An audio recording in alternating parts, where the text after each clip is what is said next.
আজকে আমরা কথা বলবো প্রাচীন মিশরের খুব পরিচিত কিন্তু বেশ রহস্যময় এক চরিত্রকে নিয়ে, তুতেনখামুন।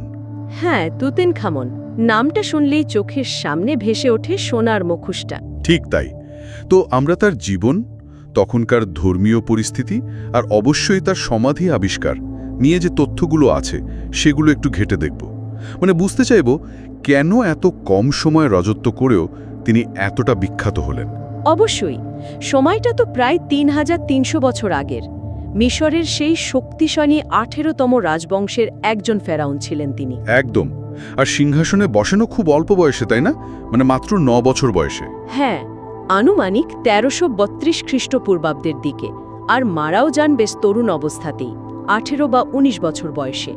সেটা সম্ভবত ১৩২৩ খ্রিস্টপূর্বাব্দ। মানে রাজত্বকাল খুবই সংক্ষিপ্ত, কিন্তু খ্যাতি বিশ্বজোড়া। আসলে এই খ্যাতির পেছনে তার নিজের রাজত্বের চেয়েও বেশি অবদান রেখেছে বোধহয় তার পারিবারিক আর ধর্মীয় প্রেক্ষাপটটা। মানে তার বাবা সম্ভবত ছিলেন ফেরাউন আকেনাতেন। আকেনাথেন, যিনি কিনা বহু ঈশ্বরবাদ বাতিল করে সূর্য দেবতা আতনের উপাসনা চালু করতে চেয়েছিলেন। ঠিক, একটা বিরাট ধর্মীয় বিপ্লব ছিল সেটা। কিন্তু তুতেনখামুন ক্ষমতায় এসে আবার পুরনো দেবতাদের ফিরিয়ে আনেন, বিশেষ করে প্রধান দেবতা আমুনের পূজা। তার নামের অর্থটাও তো সেরকমই, আমুনের জীবন্ত প্রতিচ্ছবি। এটাও তো তাহলে একটা বিরাট রাজনৈতিক আর ধর্মীয় পট পরিবর্তন।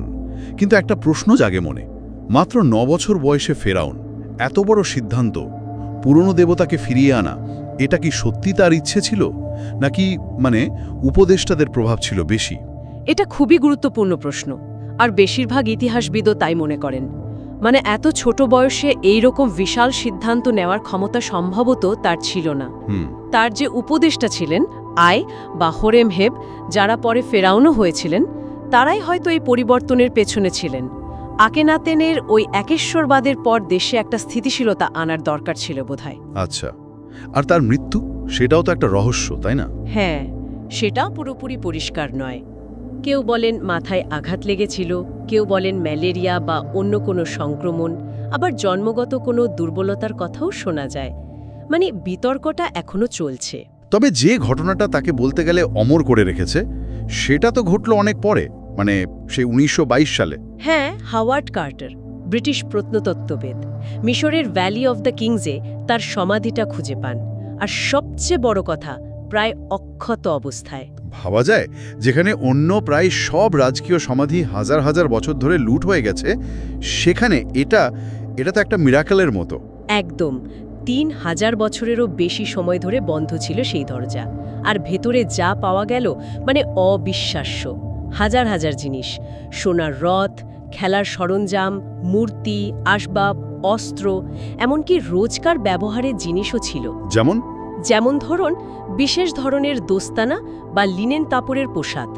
এগুলো তো শুধু ধনসম্পদের ঝলকানি নয়, এগুলো প্রাচীন মিশরের শিল্প, সংস্কৃতি, তাদের বিশ্বাস, জীবনযাত্রা সবকিছু বোঝার জন্য অমূল্য সূত্র। আর অবশ্যই সেই বিখ্যাত সোনার মুখোশটা পেরেছিলেন অসাধারণ সব জিনিস।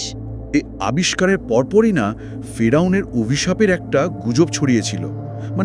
ওই খনন কার্যের সঙ্গে যুক্ত কয়েকজনের রহস্যজনক মৃত্যু। হ্যাঁ, ছড়িয়েছিল।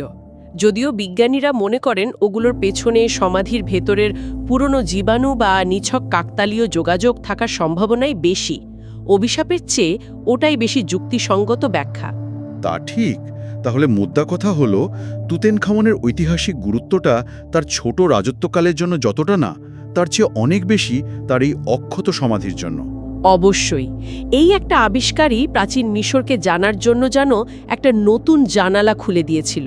বলতে গেলে তিনি মিশরীয় পুরাতত্ত্বের একটা প্রতীকে পরিণত হয়েছেন। তাহলে পুরো ব্যাপারটা সংক্ষেপে বললে দাঁড়ায়, একজন তরুণ ফেরাউন, যিনি মিশরের এক ধর্মীয় অস্থিরতার সময় সিংহাসনে বসেন, যার মৃত্যুটা কিছুটা রহস্যে ঢাকা, আর যার প্রায় অক্ষত সমাধি গোটা বিশ্বকে নাড়িয়ে দিয়েছিল। একদম। তবে এখানে একটা গভীর প্রশ্ন কিন্তু থেকেই যায়, তাই না? কি রকম? ভেবে দেখুন, শুধু একটা সমাধি যেটা প্রায় অক্ষত অবস্থায় পাওয়া গেল, সেটাই আমাদের জ্ঞানকে, একটা গোটা সভ্যতা সম্পর্কে ধারণাকে কতটা পাল্টে দিতে পারে। যদি এরকম আরও কয়েকটা সমাধি লুটেরাদের হাত থেকে বেঁচে যেত তাহলে হয়তো প্রাচীন মিশরকে আমরা আরও কত ভিন্নভাবে আরও কত স্পষ্টভাবে জানতে পারতাম। কে জানে মাটির নিচে এখনো কত অজানা ইতিহাস চাপা পড়ে আছে। সত্যি ভাবার মতো বিষয়।